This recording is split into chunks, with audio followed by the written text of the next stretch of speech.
for the Democrats. They didn't get the month-long extension that they wanted, and they gave the GOP all of the cuts that they requested for now.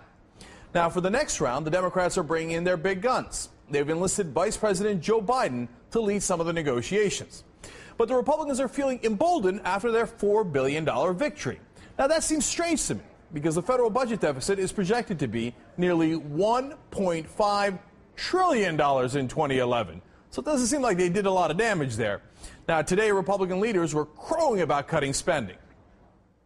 I would only add that even though it was only a two-week bill and a $4 billion reduction in spending, it is the first time I can recall in the time that I've been here, our actually cutting spending on an appropriation bill. Our team wants to cut spending in a real way, and it's time to get to work.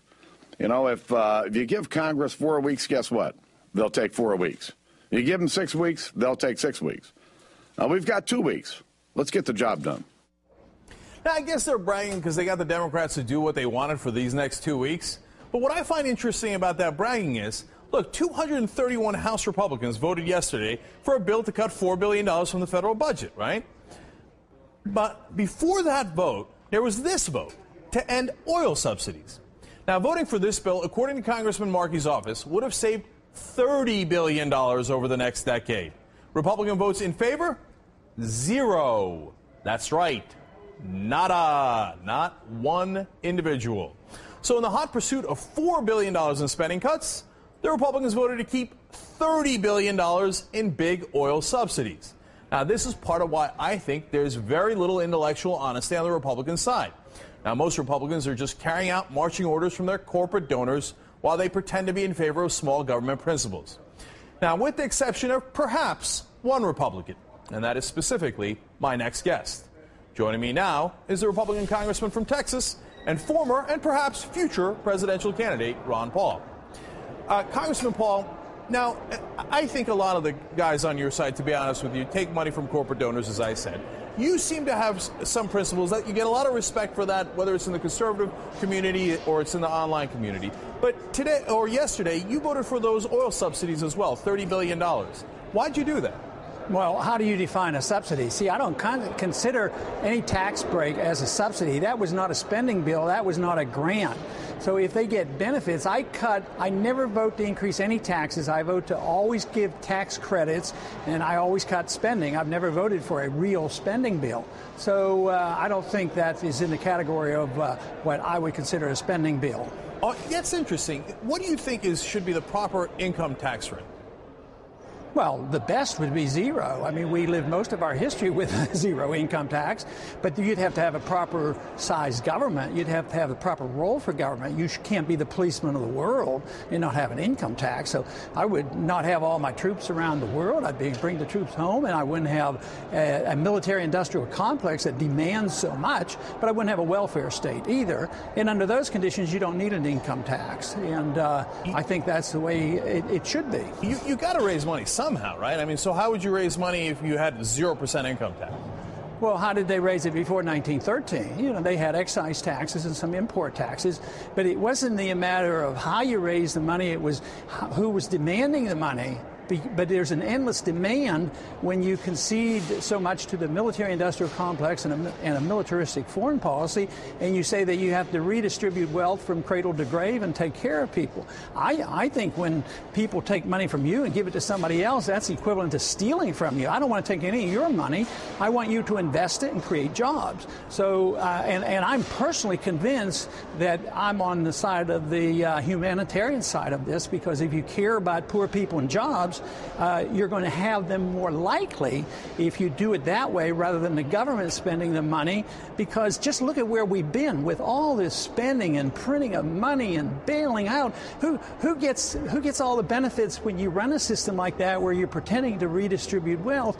You serve the special interests and the powerful corporations. Then when you get into trouble, who gets bailed out? They get bailed out. Wall Streets and the banks get bailed out. And who gets stuck? It's the taxpayers. That's why you need income tax, so you take care of the wealthy. So now, look, Congressman, we disagree on that, of course. I mean, it's not 1913. I believe we need a little bit more money than you say, but it is an interesting point about defense. Now, if you do non-defense discretionary spending cuts, in fact, if you brought that to zero, you cut everything outside of defense and entitlements, that'd only be $610 billion. You still have a gigantic deficit. So is your proposal the counter to the Republicans, the rest of the Republicans, in saying we must cut defense, and perhaps fairly drastically? Well, I use a different term. I don't want to cut defense, but I distinguish military spending different from defense spending. You think if we send troops into Libya next week or this week, that's serving our national defense? No, it's going to cost a lot of money, but it won't serve our defense. It's just military spending. So I want to cut military spending, not defense spending, but you could do that with maybe a third of the military budget. You could cut hundreds of billions of dollars from that, and it wouldn't hurt us. But that still wouldn't be enough. I mean, you have to get rid of this redistributive mentality that is right and proper and moral to take from some and give to others. Because when you endorse that system, always intended to help the poor, you help those who distribute the wealth and who are on the gravy train. So the corporations benefit, the people get the crumbs. So look who lost their houses and lost the jobs. We were propping up housing for everybody and give it a gift, low interest loans and all this. It intended to help the poor people have houses. But there were a lot of big companies and mortgage companies made a lot of money, and the builders made money on the way up. They get into trouble with over speculation. We bail them out. We cause a recession, and the poor people lose their jobs and they lose their houses. I cannot see how anybody could endorse that system.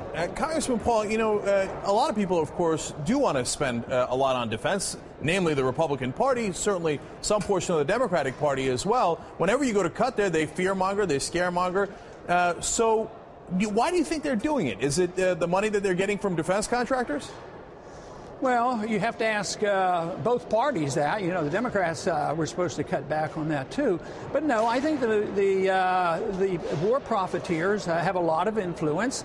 I think that if you vote against military spending, the Democrats especially get trapped into it. They finally get in and they take a more non-interventionist policy. Then they get in and they say, oh, we can't look weak on defense, we got to spend. But they also really endorse the policy. See, Republicans and Democrats aren't much different. They believe in the Federal Reserve paper money system. They believe in the welfare system. They believe in the warfare system. They believe in international intervention and running the world. And they also believe in intrusion into our privacy. So I don't see any difference between the leadership of the two parties. Maybe the rhetoric on the Republican side is a little bit better about, yes, less taxes and less spending, but just think, when we had 8 years of a chance to do something, Republicans really didn't cut, you know. Right, and by the way, kept spending. they were also much more in favor of defense spending. I mean, you can say the Democrats are a little guilty of that, but certainly Republicans have been pushing for that for decades. But you mentioned the Federal Reserve there. I know one of your biggest legislative accomplishments was with Congressman Alan Grayson in auditing the Fed, and that was very good. But I'm curious about what you think about credit, because you and I have had this discussion before, and I'm not sure a lot of people know this. What do you think should be the credit policy of the United States? Should you be able to borrow money to buy a house, a car, et cetera? Oh, sure. In a free market, you can do that. But the market generates the credit. You know, if I had an automobile and you and I had a transaction and I want $10,000, I can extend you credit, and all of a sudden there's $10,000 worth of credit. Or an automobile company could do that, or a bank could do that. But the credit really is backed up by savings. The crime that is being committed today is that the credit comes out of thin air. In the old days, what you had to do is you had to put the money in this, you had to work, you had to live, you had to save, you put your money in the bank, and then they loan it out for you. Today, or for the couple decades, there's been essentially no savings, and the Fed says, well, interest rates are awfully low, but there's no savings. What we're going to do is just give more credit. And it's a false signal. It causes all kinds of malinvestment and all this debt accumulation. So artificial credit by the Fed is wrong. It is an immoral, illegal act, really. Let me follow up on that real quick, though. What if a kid that's in your district, a poor kid in Texas, got good grades, wants to go to school, doesn't have the money for it because he's poor? Do you think he should be able to, the government should give him a helping hand and give him an opportunity? No. Or should he be able to get a loan? Or that's it, tough luck, you're poor, you don't get an education? Well, no. I mean, you're the government. It's your money. I don't have a right to come to you and say, my poor kid in Texas needs an education. I come to you and knock on the door and say, give me $500. But we send the IRS agent and then it's okay. So, no, I have no right to take money from you, and nobody has a right to somebody else's wealth. You have a right to your life and you have a right to your property, but you don't have an education isn't a right. Medical care is not a right. Education, these are things that you have to earn. Now, you might ask, well, what kind of a system would that be? Well, I grew up with that system, but prices were different. There was no inflation. My tuition was $350 a semester. I had jobs in the summertime. I could earn it. When I went to medical school, there were loans available if I'd have needed them, but it was a completely different world. Today, but there were loans. Today, but there were loans. Did you take advantage of those loans? It was through the school. The school made the loans, but no government loans. There were no government loans. But you're okay with the school giving loans then? Oh, sure. I mean, that's credit, and people, endowments, and that's what would happen, but prices would be different. Kids today, even if they work, as soon as they work, we tax them. You know, if they're a waitress or a waiter, we tax their tips. So we encourage them to work.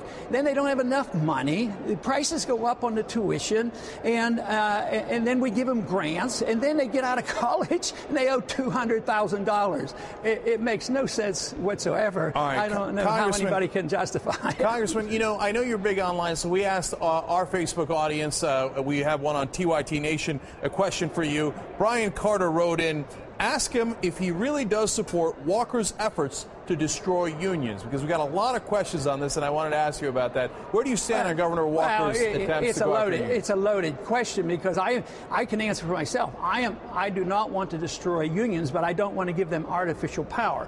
I want to give the corporations no artificial power, and I don't want to give unions. Why is collective bargaining artificial power? Because it's based on law. The employees getting together in a free market saying, okay, we've gotten together. Okay. Workers have the right to get together and negotiate. But just as you and I on a voluntary transaction or the actions between two people for social reasons has to be voluntary. Economic transactions have to be the same way. So workers who can voluntarily get together and negotiate, they can negotiate, but they can't force their will by law, and that's what the government has done. They have given them No, artificial they're saying power. by law you are not allowed to collectively negotiate, which doesn't make sense if you believe in the free market. I'm talking about my position. Okay. So then you don't agree My with position Governor is Walker. you can voluntarily organize and negotiate, but you can't. Nobody has any force. See, the Libertarian belief is that you can't use force on people. So then you don't agree with Governor Walker? Because by law he's saying you cannot collectively bargain. Well, you have to have voluntary. It has to be voluntary on both sides. Okay, so we're getting one last thing now. Look, you've finished first in CPAC. You finished first in all these different polls. Obviously, that puts you in a position where you might run for president. Sarah Palin says that she won't run for president if there's a candidate in the race who speaks for her. Do you think you could adequately speak for her? Oh, I doubt it. I think we have some disagreements, so I don't think I would be able to do that. I mean, I would appeal to the people who like her and support her and try to convince them that what I believe in and my interpretation of the Constitution is, very strictly limiting government and non-interventionist foreign policy. Yes, I would work real hard to appeal to her supporters, but I don't think you could translate that into saying that somehow or another I'd be speaking, for her. I mean, that would be a little bit of a stretch. I think so, too. So are you running? We're losing you. Are you running? Are you running for president, Congressman Paul? Oh, hold on. This is great. Go ahead. Congressman Paul, last question for you. Are you running for president? I haven't decided, and it'll be a little while before I do that. A lot of, especially the young people, the next generation that realizes what we're getting into and what burden they're bearing, they're anxious for me to do it. I think it's a worthwhile thing to do, but I'm a bit away from making that decision because it is a very tedious job to run. All right, Congressman Ron Paul.